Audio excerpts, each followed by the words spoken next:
Hi, I'm Mike with the School of Self-Reliance. Today we're back and we're going to talk a little bit more about planning to survive and prep. This is part 2 of a video that I started a while back. What we want to talk about today is making an emergency plan. In the last video I talked to you about how you should be thinking when you're planning, and today I just want to talk to you about the plan itself. Most emergencies don't happen at times and places that are really convenient for you. They happen at the most inopportune or most inconvenient time that you can think of.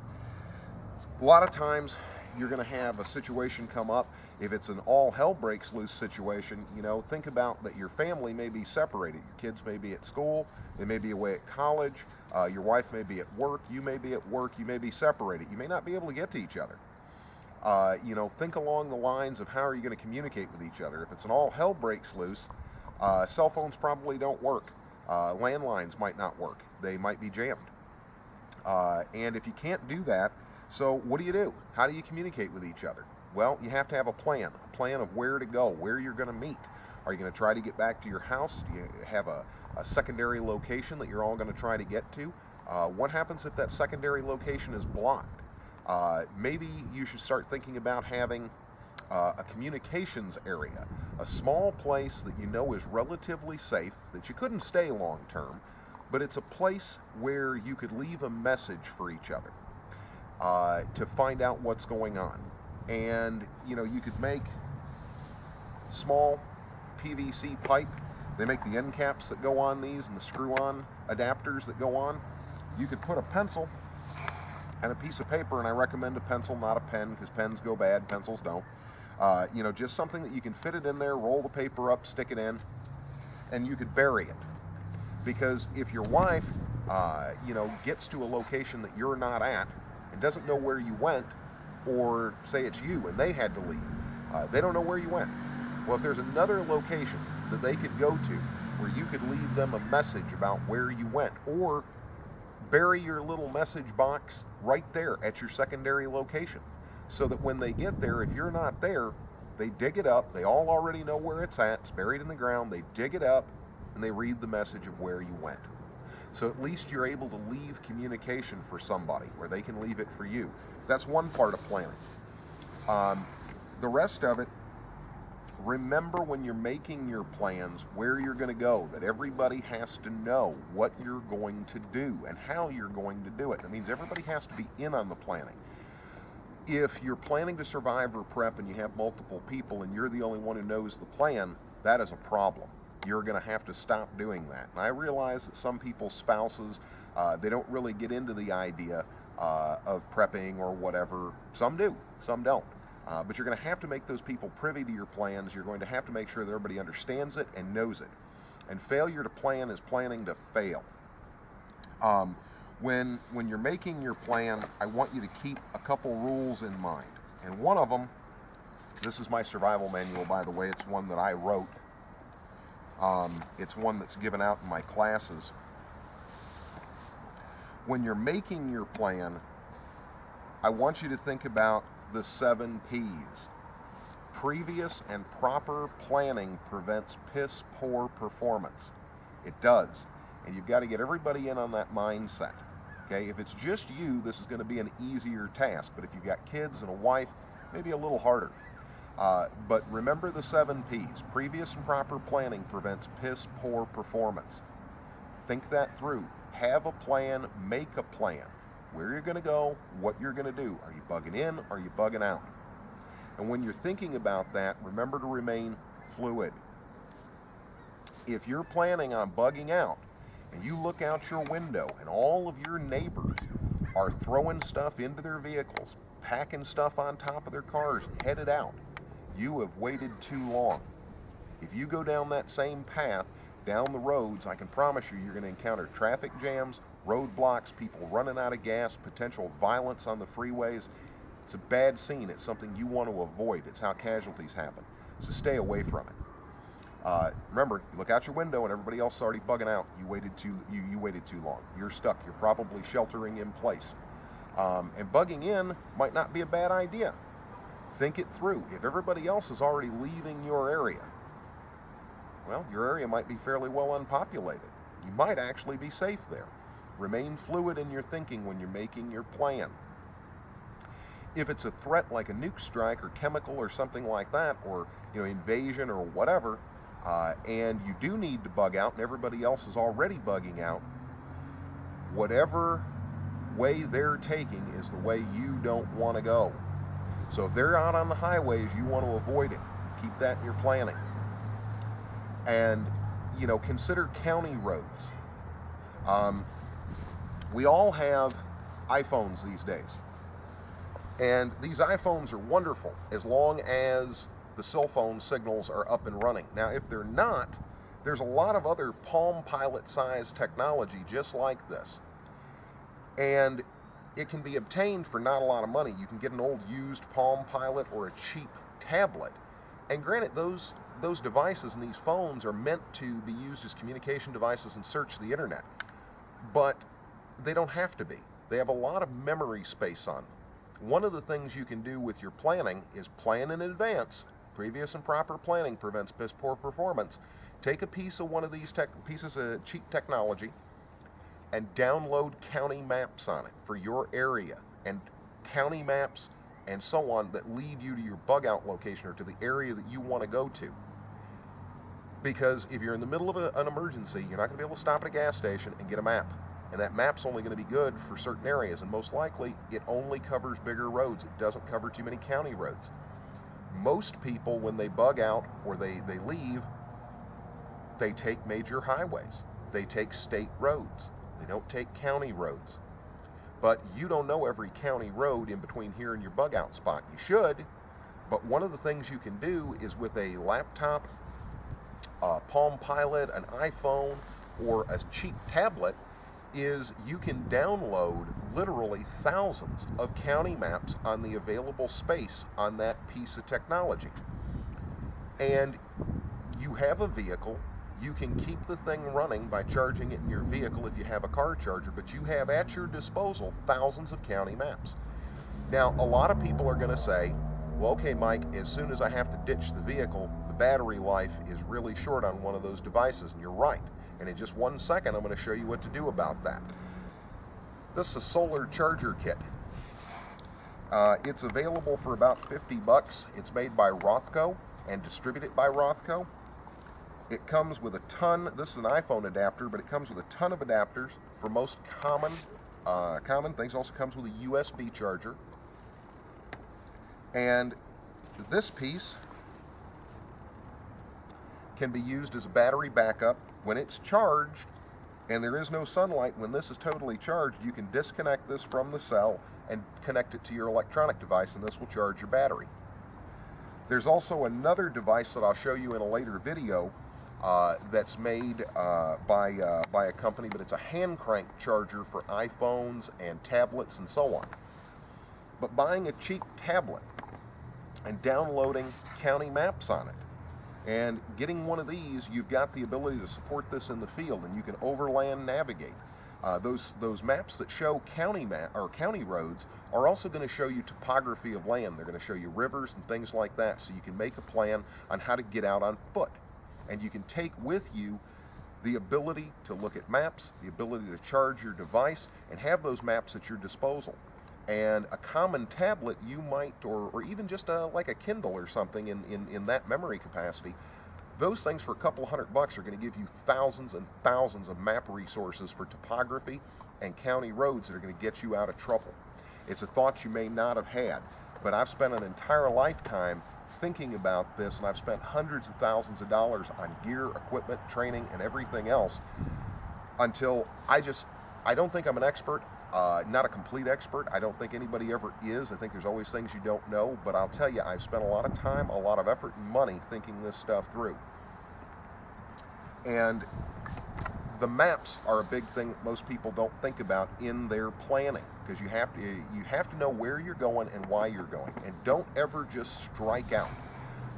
If you're not in any immediate danger, okay, or potential looming danger, don't just leave your home and run out and bug out because you think it's a good idea. One of the most dangerous things you can do is striking out to an unknown destination, because you can't drag with you all the safety, security, shelter, warmth, and everything else that you have in your home. You can't drag it with you. You can't store it all in a backpack. Can't be done. So some emergencies, you may not have to go anywhere. You may have to shelter in place. But the one thing you shouldn't do is just strike out without a plan. You should never bug out or leave or go places without a plan. Don't run blindly into the night to get yourself killed, because that's usually what happens. If you're going somewhere, you're going for a purpose. Keep that in your plan. If you're going somewhere, you're going because of resources, you're going because of safety. Again, fit it into food, water, shelter, fire, security, hygiene, medical, so on. Put that into your thinking. What does it get you by going somewhere? If it doesn't get you anything, don't go. And if there's no immediate danger of going, or immediate looming danger that's causing you to go, then include in your plan, why are you going in the first place? Is there any guarantee or any reason for you to believe that an area you're going to go to is any better than the one you're in? So I'm not saying don't bug out. I'm just saying know when to bug out, know when to bug in, and know when not to do anything rash. And use the 7 Ps. Previous and proper planning will prevent piss poor performance every single time. And think that through when you're in an emergency, and more importantly, have an emergency plan before an emergency. Doesn't do you much good after you need it. Takes too long to build one. Build it beforehand, and then be fluid with your thinking so that you can change parts of it on the cuff when you have to. Another thing about your plan. Use the KISS method when you're making your plan. KISS, keep it simple, stupid. Don't be offended. I'm not telling you that you're an idiot. I'm just telling you this. Most people are stupid when it comes to an emergency, and that's what gets them killed. Keep it simple, stupid. Remember the KISS method. Your plan doesn't need to be overly complex. It needs to be simple. People don't think well when they're under stressful circumstances. People don't do well in stressful environments. The more stress that we have, the less motor skills we have, fine motor skills, and fine reasoning ability goes out the window with the more stress you put on a human being. And an unprepared family is going to have problems following a complex plan. They won't have any problems doing a simple one. Now, maybe you are the most prepared person in your family. If you're watching this video, you probably are. And you're probably better set up to take the stress of the circumstance. But your family may not be. Okay, they haven't applied the time to get their mind right about this. They haven't applied the training. So you've got to think that through. The people that are involved with your plan, if all hell breaks loose tomorrow, or let's say you're just out in the woods and you get shot while hunting, plans break down the more complex things get. And that's usually how things lead to a true disaster. Emergencies don't become emergencies because everything went right. They become emergencies because everything went wrong. There's usually a simple incident followed by another simple incident that are infinitely correctable. But a chain of events, because things got too complex and they weren't prepared for, then things break down and they turn into emergencies. They turn into downright disasters. And that's usually how they happen. So remember that. You've got to have a plan. Keep it simple so that everybody in your family can follow it. Keep it simple so you can keep it in your mind. Be fluid enough to change it. Earlier we talked about making the plan and having a secondary spot, a primary and a secondary location to meet up should things happen when you're separated. That's called redundancy. And it's a great part of your planning. You need to think it through. Redundancy. Have a backup plan. I don't mean get it complicated. Just have a secondary idea of what to happen or what to do if something goes wrong with your primary. Again, previous and proper planning. Redundancy. Have a redundant backup. Don't say I have a gun, so therefore nobody else needs one because we have a gun. No, have a gun for yourself and a gun for another person. Don't say, oh, I don't need a cleaning kit because the gun works just fine. No, you need a cleaning kit. It's redundancy. It's keeping something working, going down the path you want it to. Make certain that you do, with your planning, have an alternate idea of what you're going to do as a redundant backup to your plan. Build redundancy into it. The U.S. military does. Every single thing that they do, they have a redundant backup plan every single time, usually multiples. You don't have to get that complicated, but just have some type of redundant backup in your mind and the minds of your prepping partners or family on what you're going to do. And that's even if you're just out hunting and, like I said, somebody gets shot. Discuss before the hunting trip. If somebody gets injured, what are we going to do? That is your primary plan, okay? How far are we going to be from the vehicle? How do we get medical help? That sort of thing. And then if your primary idea, which is pick up your cell phone and call somebody, doesn't work, have another idea of how you're going to get help or accomplish the needs of survival. One of the most crucial things in a survival or scenario or any kind of emergency, and you need to build this into your planning, is your mindset. Get your mindset right before there's ever an emergency. If you're the primary prepper or primary person in your family that's responsible for everything, then you need to have your mind right before a crisis, before an emergency happens. You need to be ready to take leadership in those circumstances. I'm not saying you can't be scared to death on the inside. I'm not telling you that you have to be the Rock of Gibraltar. You don't. But what you do have to do is this. You have to have the mindset that if you start to show fear and you get agitated, people around you will get agitated. If they see that you're terrified, they will be terrified. If your mindset is right and you control your emotions under a bad circumstance, those around you will be more controllable. They will listen to you. And if you've got a wife and a little baby or multiple babies, you're responsible for them. Okay? If you're a wife and you've got a family, you're a single mom, you're responsible for them. I promise you, people are a herd. Okay? We operate on herd mentality. If somebody yells fire and runs, everybody runs with them. If one's terrified, they all become terrified. So when a crisis strikes, you have to have the mindset in advance that you need to stay calm, know what to do, okay, or what not to do. And that mindset will filter down to the people around you. They will respond to your leadership. They will respond to your confidence. And two, if you're not terribly nervous, they won't be either, at least not the whole group. Maybe one or two might be a little nervous, but you'll be able to get them under control. But it's that mindset. You must have it. If you fall apart, I promise you, everybody around you will fall apart too. If you are scared, they will become terrified. So you've got to get that mindset. It doesn't do you any good to fall apart in a crisis, and you've got to demonstrate strength to those around you. You've got to be a center for them to gain strength from. One thing I can't stress enough in your planning is training. You've got to train. Train with your prepping partners, train with your family. If you're by yourself or if you're the primary person, go out and learn to start fires, learn to build shelters. Train with your gear. Go out and get some dirt time. Don't read a book or even just watch this video and assume you know, because you don't. You've been told, and that's very different than knowing. You have to go out and put these skills into practice before you need them. It's no good to try to learn something at 0 hour when your life depends on it. Make sure that you train with your firearm, train with your bushcraft gear, train with your survival gear, train with your prepping gear. If you've got a tactical carbine and a bunch of kit and you've never put on your chest rig and went through your full battle rattle the way you intend to, you haven't trained at all just because you've went out and fired that gun. You're not training. Put on your equipment, use it, go get the dirt time.